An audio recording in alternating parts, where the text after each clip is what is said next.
মহান আল্লাহ রাব্বুল আলামিন মহান গ্রন্থ আল কোরআনের ভাষায় ইরশাদ করেন, কুল ইয়া ইবাদিয়াল্লাযীনা আসরাফু আলা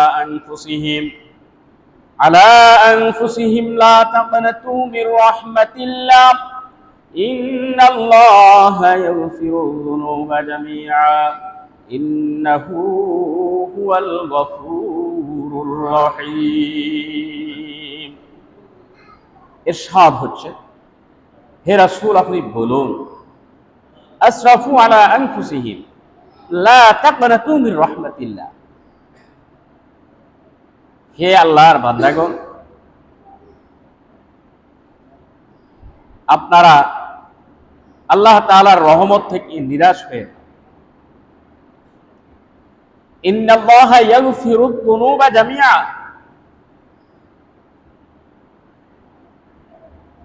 নিশ্চয়ই আল্লাহ তাআলা আপনাদের পাপগুলি, অপরাধগুলি, গুনাহগুলি আল্লাহ তাআলা ক্ষমা করে দিবেন। সুবহানাল্লাহ।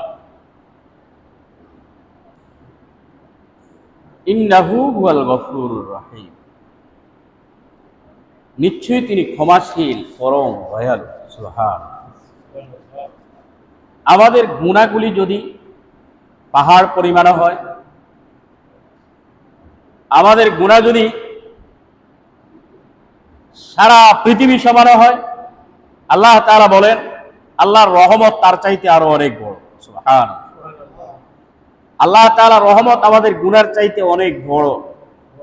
সুতরাং আল্লাহর কোনো বান্দা যদি তার চোখের পানি ছেড়ে দিয়ে তাওবাতুন নাসুহার মতো তওবা করে আল্লাহ তাআলার কাছে আত্মসমর্পণ করতে পারে, তাহলে আল্লাহ তাআলা অবশ্যই তার পূর্বের জীবনের গুনাহগুলি মাফ করে দিবেন। সুবহানাল্লাহ। তাহলে আমরা যারা আজকে অসংখ্য গুনাহের মধ্যে ডুবে আছি, আমাদের উচিত হবে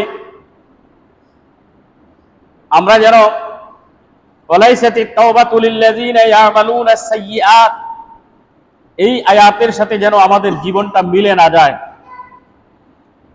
কারণ আল্লাহ তাআলা এখানে ইরশাদ করেছেন, গুনাহ করতে করতে করতে করতে একেবারে মৃত্যু পর্যন্ত যখন পৌঁছে যায়, আর তখন যদি আল্লাহর কোন বান্দা বলে হাত্তা ইযা হাদারা আহাদাহুমুল মাউতু ক্বালা ইন্নী তুবতুল আন, মৃত্যুর বিছানায় কাত হয়ে শুয়ে যাওয়ার পরে যদি আল্লাহর কোন বান্দা আল্লাহকে উদ্দেশ্য করে বলে আল্লাহ আমাকে মাফ করে দাও, আল্লাহ তাআলা তখন তাকে আর এই মুহূর্তে ক্ষমা করবে না।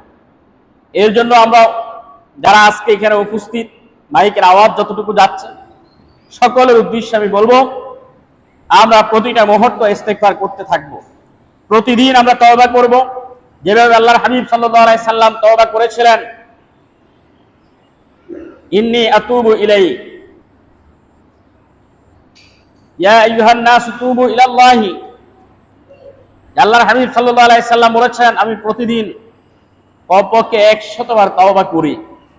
তাহলে যে রাসূলের কোনো গুনাহ নাই, যে রাসূলের জীবনে কোনো ভুল নাই, ওই রাসূল যদি প্রতিদিন 100 বার তওবা করেন, আমাদের কতবার তওবা করা দরকার বলেন তো? বেশি না কম? অনেক বেশি। কি কথা বলেন, ঠিক কিনা? আমাদের আরো অনেক বেশি তওবা করা দরকার। এই জন্য আমাদের প্রতিটা মুহূর্তে মুহূর্তে গুনাহ হচ্ছে। এমন একটা জামানায় আমরা বসবাস করি, ঘর থেকে বের হলেই গুনাহ হচ্ছে। সেজন্য আমরা বেশি বেশি করে তওবা করব, আল্লাহ তাআলার রহমত থেকে নিরাশ হব না, আর এমন জীবন গঠন করব না জীবনে কখনো তওবাই করব না, মৃত্যুর বিছানায় যখন শুয়ে যাব তখন বলবো আল্লাহ আমাকে ক্ষমা করে দাও। এই অবস্থা যেন আমাদের কারো না হয়। ভুল করার সাথে সাথে আমরা কি করব? তওবা করব। ভুল করার সাথে সাথে আমরা আল্লাহর কাছে ক্ষমা প্রার্থনা করব, যে মাবুদ আমি ভুল করে ফেলেছি, আমি মানুষ হিসেবে আমি অন্যায় করে ফেলেছি। কারণ তুমি তো ঘোষণা করেছো লা ইউগাদিরু সগীরাতান ওয়ালা কাবীরাতান, কিয়ামতের ময়দানে বড় এবং ছোট কোন গুনাহ আল্লাহ তাআলার হিসাবের মধ্য থেকে মাফ করবে না। সুতরাং আমি অন্যায় করে ফেলেছি, সেই দিন আমি কিভাবে তোমার কাছে জবাব দিব, কিভাবে আমি তোমার কাছে হিসাব দিব, সেই যোগ্যতা সেই ক্ষমতা আমার নাই। সুতরাং আল্লাহ তোমার বান্দা আমি, তুমি আমাকে সৃষ্টি করেছো, এই আসমান এই জমিনের মালিক তুমি। সুতরাং তুমি চাইলেই জমিনকে ধ্বংস করে দিতে পারো, আমাকে ধ্বংস করে দিতে পারো, তুমি আমাকে ক্ষমা করে দাও। এভাবে যদি আল্লাহর কোনো বান্দা আল্লাহর কাছে হাত তুলে তওবা করে চোখের পানি ছেড়ে দেয়, আল্লাহ তাআলা ওই বান্দার হাত কখনোই ফিরিয়ে দিবে না। কারণ আল্লাহ তাআলা বলেছেন ক্বালাল্লাহু তাআলা উদউনি আস্তাজিব লাকুম, বান্দা আমাকে ডাকো আমি তোমার ডাকে সাড়া দিব। বলেন না সুবহানাল্লাহ। বান্দা আমাকে ডাকো আমি আল্লাহ তোমার ডাকে সাড়া দিব, আমি তোমার ডাকে সাড়া দেওয়ার জন্য প্রস্তুত। ইন্নামাল আমালু বিল খাওয়াতিম, শেষ আমলেই নির্ভরযোগ্য। যেই ব্যক্তি তওবা করে আল্লাহর দিকে ফিরে আসে, আল্লাহ তাআলা তার অতীতের কথাগুলি আর মনে রাখে না, সামনেটা হিসাব করে। সুবহানাল্লাহ। এজন্য আমাদেরকে গুনাহের দরজা বন্ধ করে দিয়ে নেকির দরজা খুলে আমরা যেন মৃত্যুর দ্বার প্রান্তে পৌঁছতে পারি, মৃত্যুর বিছানায় শুইতে পারি। আল্লাহ আমাদেরকে সেই তৌফিক দান করুক, সকলে বলি আমিন। মহান আল্লাহ তাআলা কবিরা গুনাহ সম্পর্কে মহাগ্রন্থ আল কোরআনে আরো অনেকগুলি আয়াত বর্ণনা করেছেন। সেখান থেকে আমি সংক্ষেপে দুই একটা আয়াত আপনাদের সামনে উপস্থাপন করব। قال الله تعالى إن تجتنبوا كبائر ما تنهون عنه نكفر عنكم سيئاتكم। আল্লাহ রাব্বুল আলামিন মহাগ্রন্থ আল কোরআনে অনেক অনেক আয়াত নাযিল করেছেন, একটা দুইটা নয়, কবিরা গুনাহ সম্পর্কে অনেক আয়াত আছে। তার মধ্যে লম্বা লম্বা আয়াতগুলি আলোচনা করতে গেলে অনেক সময়ের প্রয়োজন। প্রিয় ভাইরা আমার, আল্লাহ তাআলা ইরশাদ করেন, হে মুমিনগণ, তোমরা যদি নিষিদ্ধ কবিরা গুনাহ সমূহ হতে দূরে থাকো, কবিরা গুনাহগুলি থেকে যদি নিজেদেরকে বিরত রাখো, তাহলে আল্লাহ তাআলা তোমাদের জীবনের সগীরা গুনাহগুলি মাফ করে দিবে। সুবহানাল্লাহ। কবিরা গুনাহের সাথে যদি তোমার সম্পর্ক না থাকে, ছোটখাটো দুই চারটা সগীরা গুনাহ যদি হয়ে যায়, ছোটখাটো কিছু গুনাহ যদি হয়ে যায়, আল্লাহ তাআলা বলেন আমি আল্লাহ ওই গুনাহগুলি এমনি মাফ করে দিব। সুবহানাল্লাহ। তাহলে আমাদের কাজ, কবিরা গুনাহ কি এই বিষয়ে একটু আমাদের জ্ঞান অর্জন করা দরকার। কবিরা মানে বড় গুনাহ, সগীরা মানে ছোট গুনাহ। আর এই কবিরা গুনাহ হলো যেই গুনাহগুলি, যেই অপরাধগুলি কোরআন এবং হাদিস দ্বারা প্রমাণিত যে এই কাজটা আল্লাহ নিষেধ করেছেন, এই কাজটা করতে আল্লাহ তাআলা নিষেধ করেছেন, এই জাতীয় কোনো কাজ করাই কবিরা গুনাহ।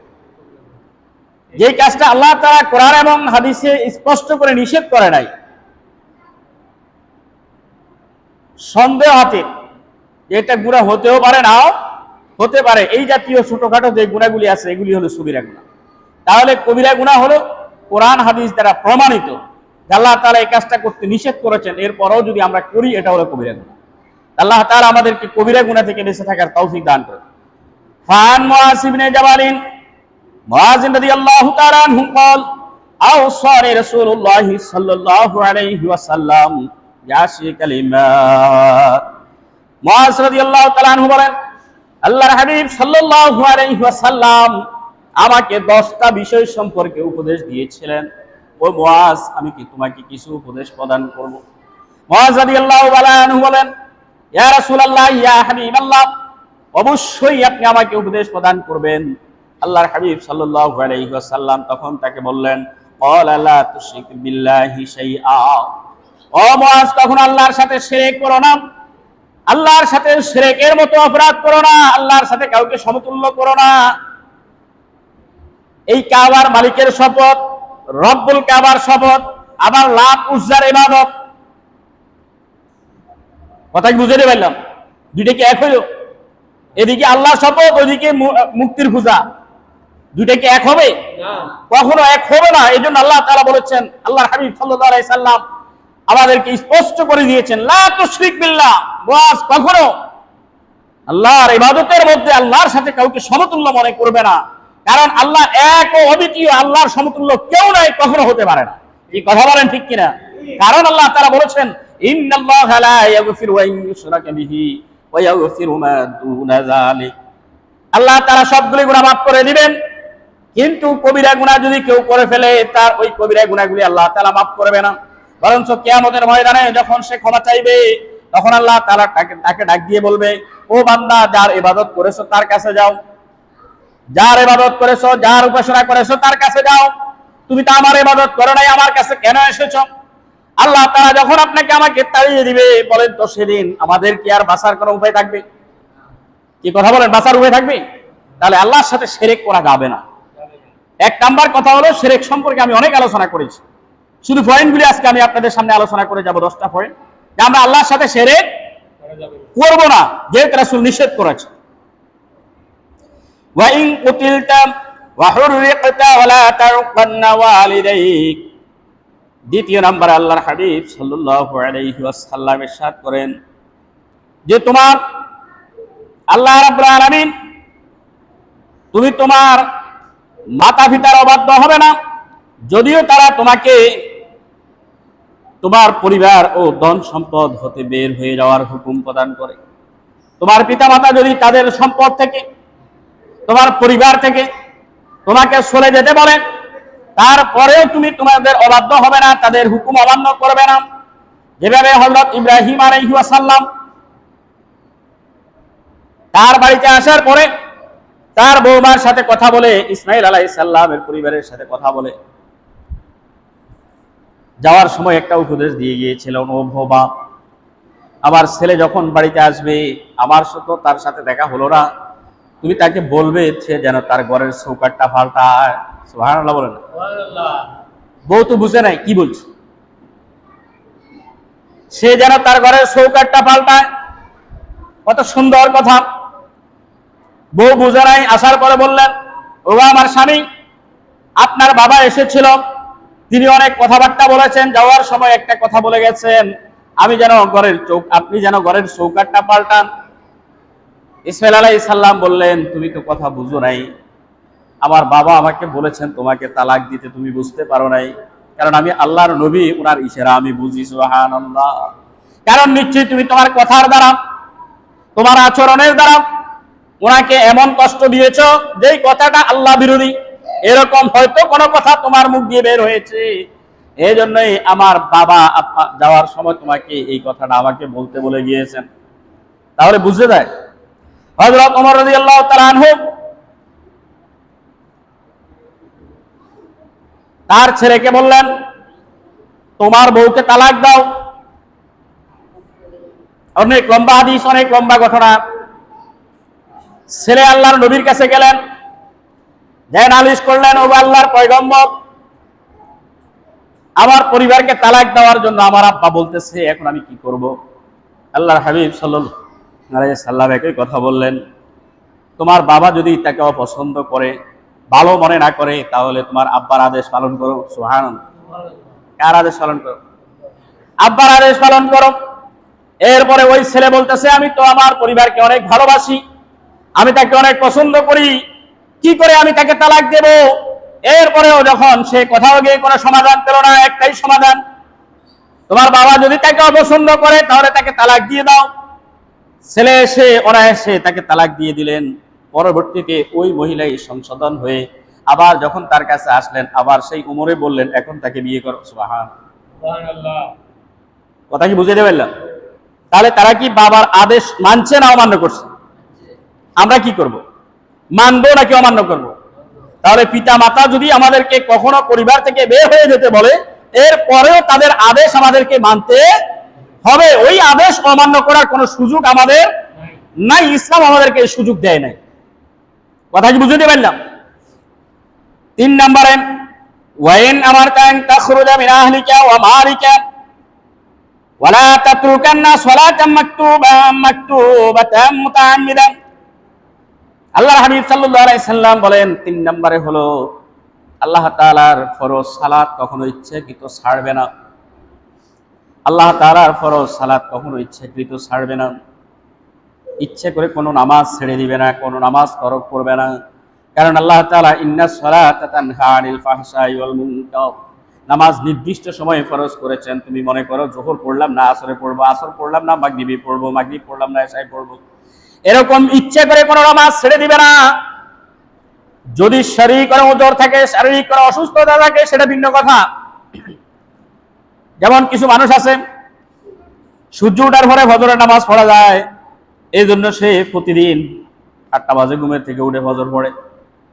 কিছু লোক আছে না নাই? আছে, আমি দেখছি নিজে। ফজরের নামাজ তো সূর্য ওঠার পরেও পড়া যায়, তাহলে তো সুতরাং এত কষ্ট করে এত সকাল তো উঠার দরকার নেই। এখন আল্লাহর হাবিব সাল্লাল্লাহু আলাইহি সাল্লাম বলেন, যদি কেউ নিয়ত করে 16 রাতে আযানের আওয়াজ কোনোভাবেই তার কানে পৌঁছে নাই,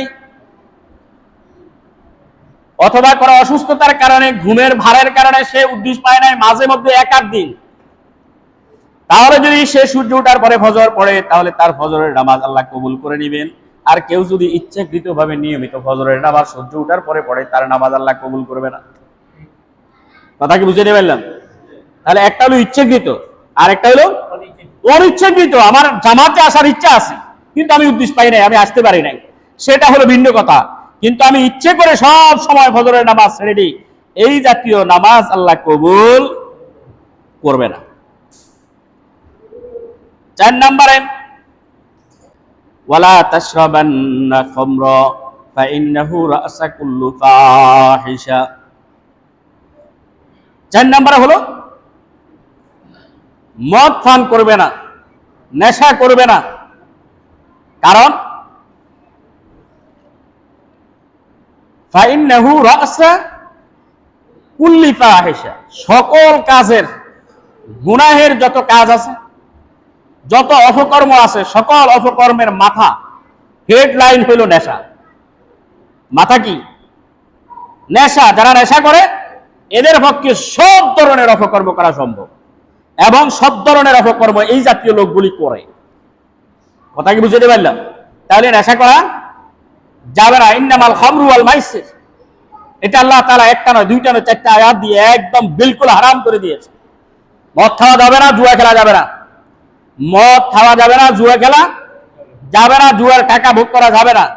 তাহলে আল্লাহ তাআলা যেটা নিষেধ করেছেন এটা করা কি? কবিরা গুনাহ। এটা করা কি? কবিরা গুনাহ। আমরা কবিরা গুনাহের আলোচনা করছি। তাহলে অবশ্যই আমাদেরকে মদ থেকে দূরে থাকতে হবে, নেশা জাতীয় দ্রব্য থেকে কি করতে হবে? দূরে থাকতে হবে। কেন? রাসা কুল্লু ফাহিশা, প্রত্যেকটা গুনাহের কাজের মূল মাথা হলো নেশা। নেশার কারণেই কিন্তু মানুষ অপরাধ করে, নেশা না থাকলে মানুষ অপরাধ করবে না। এই জন্য আমরা সর্ব অবস্থায় মদ জাতীয়, নেশা জাতীয় দ্রব্য থেকে নিজেদেরকে দূরে রাখবে। আল্লাহ তৌফিক দান করুন, সকলে বলি আমিন। এরপরে ওয়াল মাসিয়াতা ফাইন্না বিল মাসিয়াতি হাল্লা সাখাতাল্লাহু আযজা ওয়া জাল্লা, গুনাহের কাজ হতে পরহেজ করবে, কেননা গুনাহের কারণে আল্লাহ পাকের ক্রোধ নাযিল হয়। তুমি গুনাহের কাজ থেকে নিজেকে বাঁচাবে, গুনাহের কাজের সাথে সম্পর্ক তৈরি করবে না, বরঞ্চ যদি কোনো গুনাহ করতে চায় তখন তুমি সেখান থেকে নিজেকে দূরে রাখবে। গুনাহের যত কাজ আছে, যতগুলি নিষিদ্ধ কাজ আছে, আল্লাহ তাআলা ওই নিষিদ্ধ কাজ থেকে দূরে থাকবে। কারণ তোমাকে মানুষ প্রলোভন দেখাবে, শয়তান প্রলোভন দেখাবে, শয়তান তোমাকে প্রলোভন দেখাবে। তোমার চাচতো ভাই, খালতো ভাই, মামতো ভাই, ফুফাতো ভাই তোমাকে বলবে চলো একটা সিনেমা দেখে আসি, চলো আমি সব খরচ দিব, আজকে রাতটা একটু উপভোগ করে আসি। এরকম হয় না? এই জন্য আল্লাহর হাবিব সাল্লাল্লাহু আলাইহি সাল্লাম বলেছেন এই জাতীয় যত গুনাহের কাজ আছে সমস্ত গুনাহ থেকে তোমাকে দূরে রাখবে। তুমি গুনাহের কাজের সাথে কোনো সম্পর্ক তৈরি করবে না। 6, তুমি যুদ্ধের ময়দান হতে পলায়ন করবে না। আল্লাহর হাবিব সাল্লাল্লাহু আলাইহি সাল্লাম বলেছেন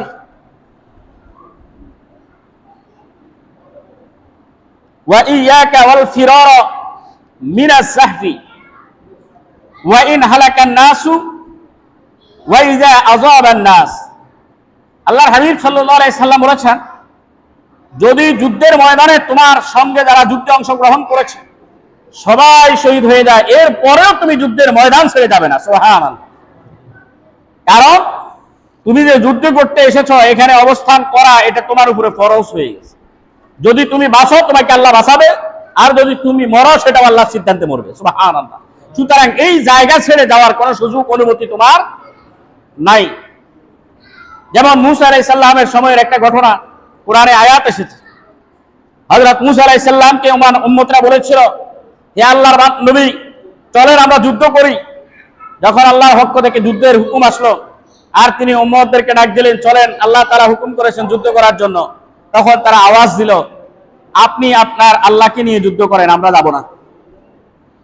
নাউযুবিল্লাহ বলবেন না? আর এই কথাটা স্মরণ করে বদর যুদ্ধে আল্লাহর হাবিব সাল্লাল্লাহু আলাইহি সাল্লাম যখন সাহাবায়ে কেরামকে বললেন মক্কার কাফেররা আমাদেরকে মদিনা থেকে বিতাড়িত করার জন্য, মুসলমানদেরকে নিচ্ছিন্ন করার জন্য আসছে, ও আমার মুসলমান সাথীরা, আমার সাহাবীরা, তোমরা কি বলো?